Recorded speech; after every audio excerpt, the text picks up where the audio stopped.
My name's Yusuf. I'm 52 years of age, and I've been a Muslim for 27 years. Ethnically, I'm from an Irish stock with a bit of English in there as well. Father was Catholic, my mother was Catholic, although only nominally Catholic. They didn't really take it that seriously.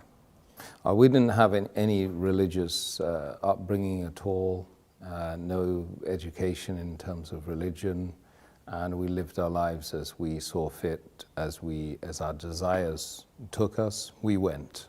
My mother and father used to give me some indications of what is right and what is wrong, but very, very little in the way of religious instruction, so we were free.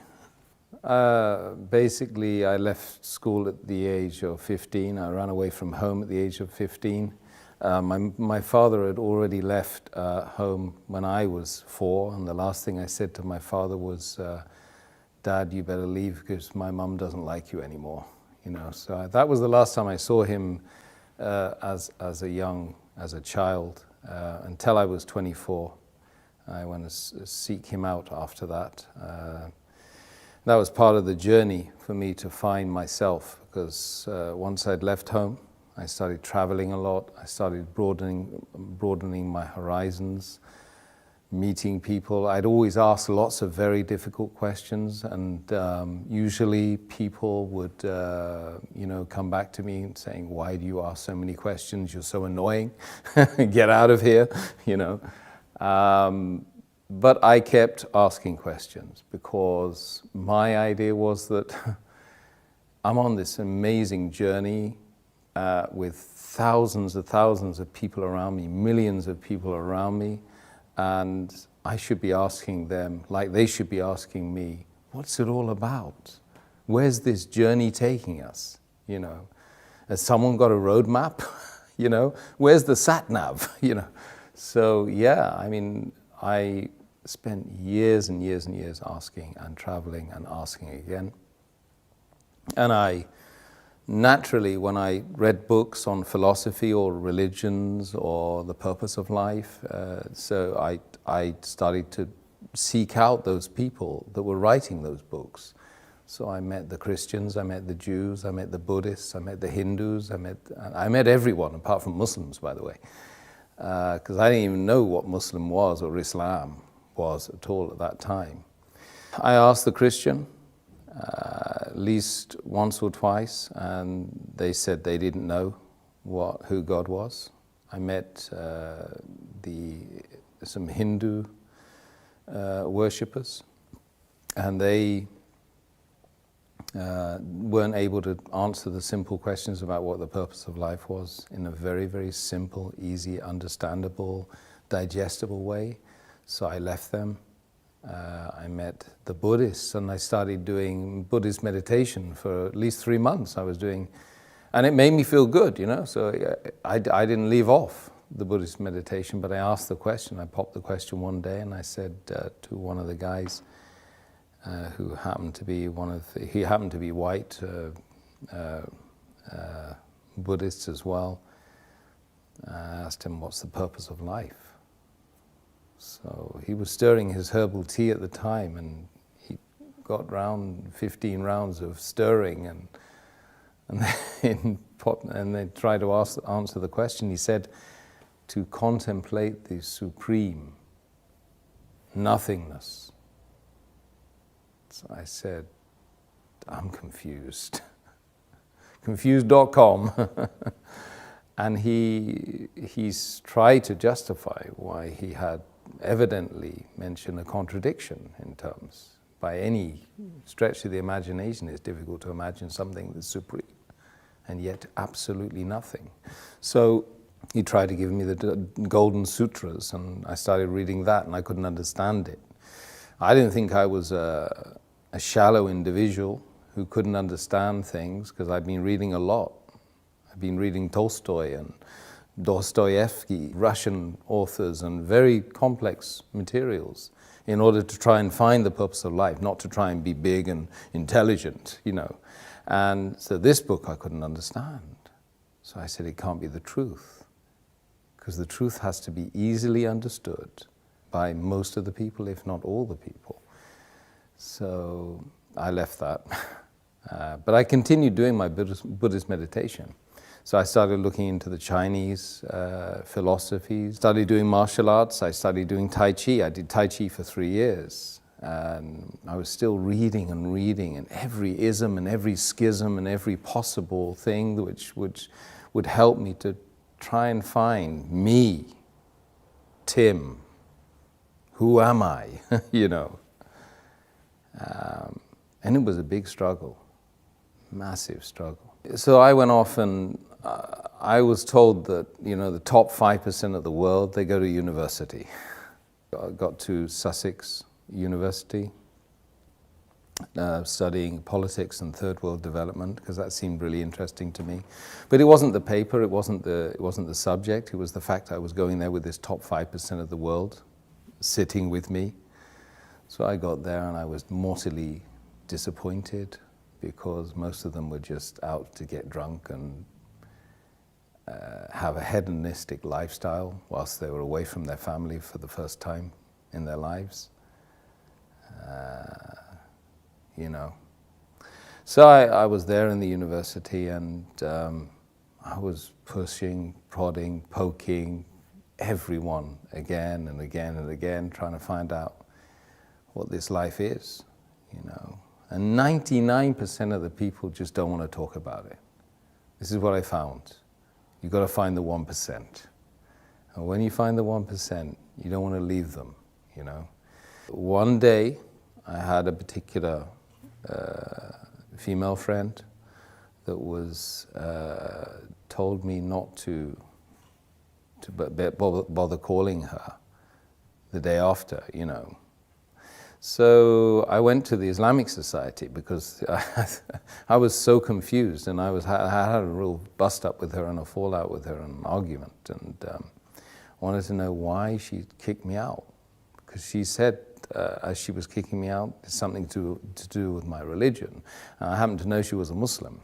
So after all of these millions of questions and unanswered questions at that, you know, what led me to this faith was an argument about her religion, which she claimed to be following. So anyway, knocked on the door of the Islamic Society, and I found this Iraqi guy with his headscarf and a smile as well, kind of a nice smile. And I said, look, I've got a problem with my girlfriend. So he said, you got a problem with your girlfriend? He said, why? I said, well, she's Muslim, and she just told me that she didn't want to, you know, me to come today. So I want to know why. So he's kind of said, well, look, best thing I can do is give you these. Give me a pile of books. And he said, read all these. So I did for 2 weeks. I just read and read and read and read. I read about how to purify yourself as a Muslim, how to have a bath as a Muslim, how to pray as a Muslim, what's the history of Islam. I started reading some of the chapters, small chapters of the book, which they claimed was, you know, sent from God. And slowly but surely, the answers started popping up.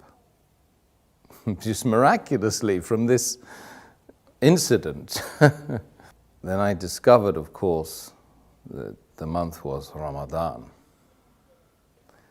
So then I started to learn that these guys were fasting, you know, for 30 days. Not continuously, of course, but they were fasting the daylight hours of this month. And this month was about the coming of this book which I'd been reading, the Quran. And it was it was a revelation to me at the time as well, because of course I never knew Islam, Muslims.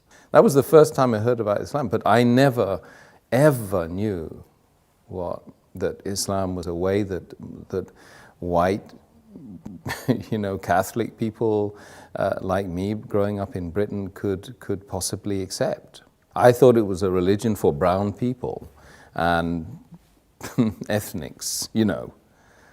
So I slowly but surely started getting the answers to the questions that I had been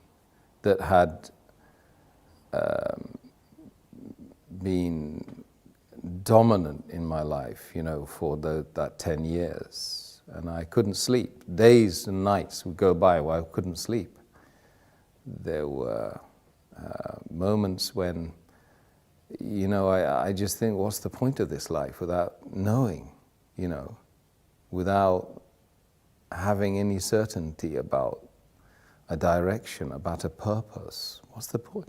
I mean, would anyone go on a journey without knowing the destination, the purpose? Absolutely not. You know, this is plaguing me every day. I would be looking at the stars, and I would be literally crying every night, crying myself to sleep, because, you know, you're tiny, and this is huge, and this has a game plan.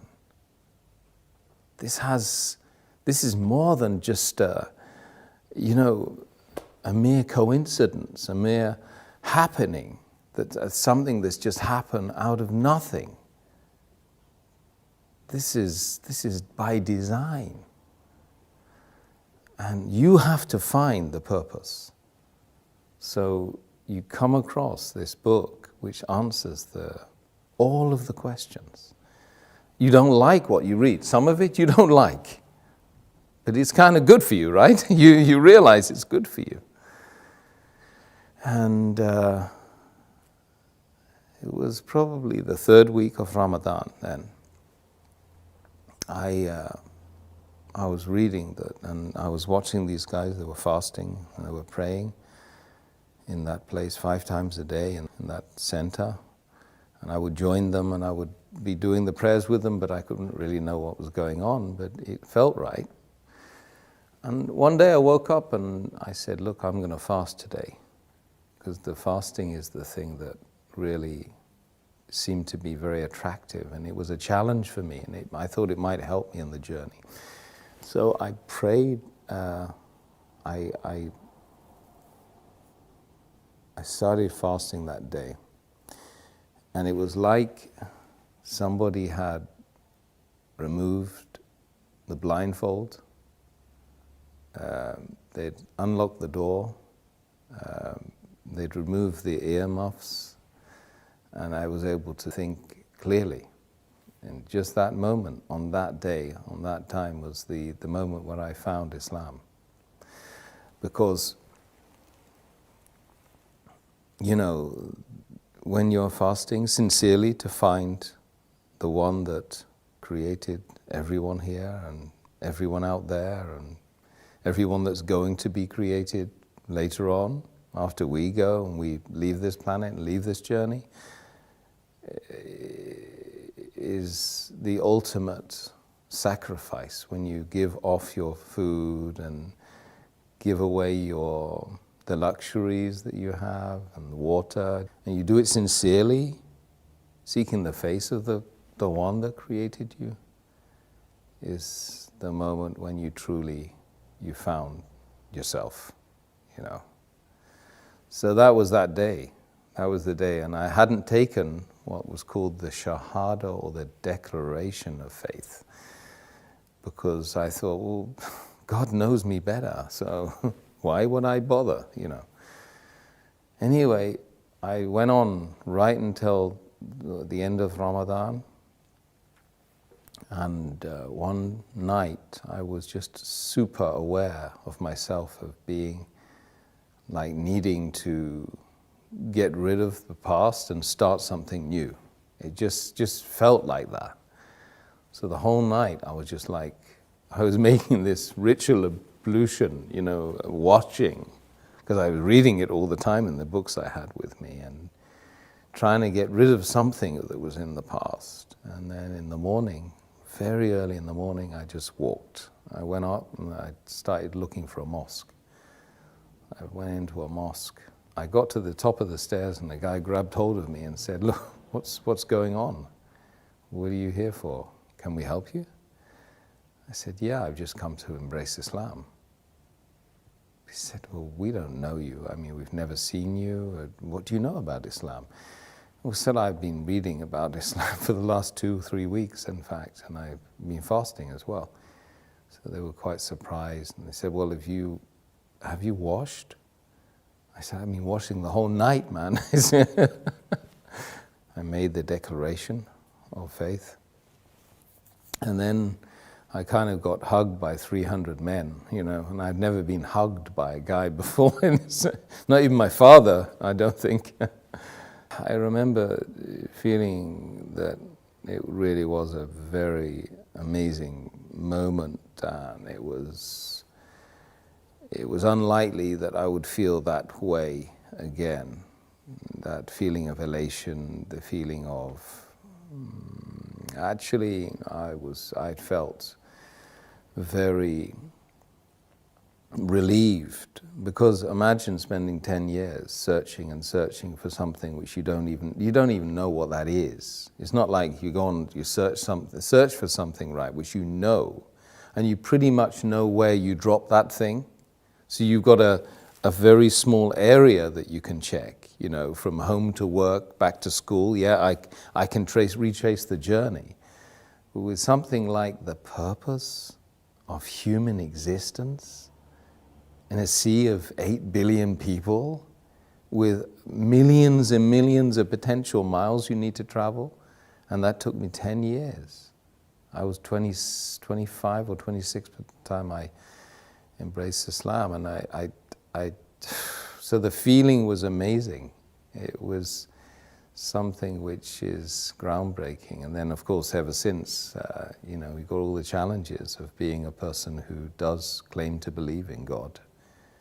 So I didn't really have any concerns about, you know, taking that plunge and becoming a Muslim, because I was doing it sincerely to try, and if I didn't do it, what was I going to do instead?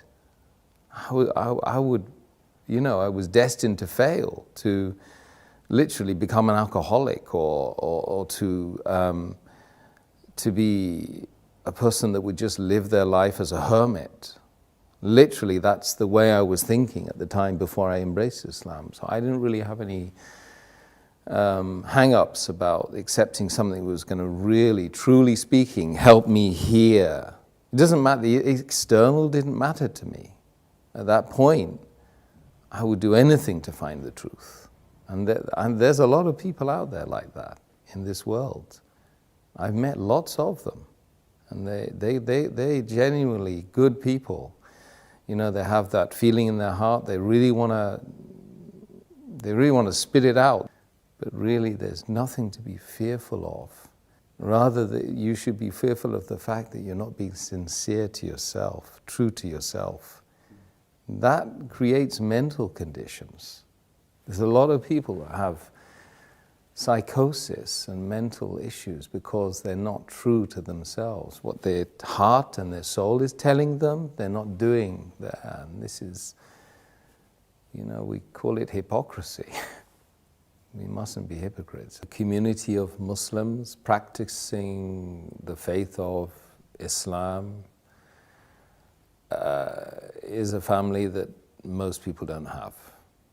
And I gained that family. It's 1.6 or 1.7 billion people worldwide. I go and visit them. I can just say, peace be unto you, in a gathering of people in a room, and I've got potentially 1,000 invites right in front of my face, you know. If I go and pray in a mosque in wherever it is, Abu Dhabi or Kuwait or America or France, or so that's the community that I never had. And I yearned that community. I remember when I married my wife, I said, I need to marry into a family. I need a family. Because we increasingly in the world, not just in the Western hemisphere, we're lonely. You know, 40% or more of the population of London lives on their own. That's shocking. People don't even know their neighbors. This is just London. London, #1 capital of the world, right? That everybody loves to be part of. But people are not part of each other, you know. They're distant from each other. So I believe that the greatest thing that the faith of Islam gave me, apart from the massive direction and being able to have secure in the fact that there is a purpose. I don't need to go out to the pub and get drunk anymore. If I want to get drunk, I just pray. You know, if I want to find direction, I've got the sat-nav.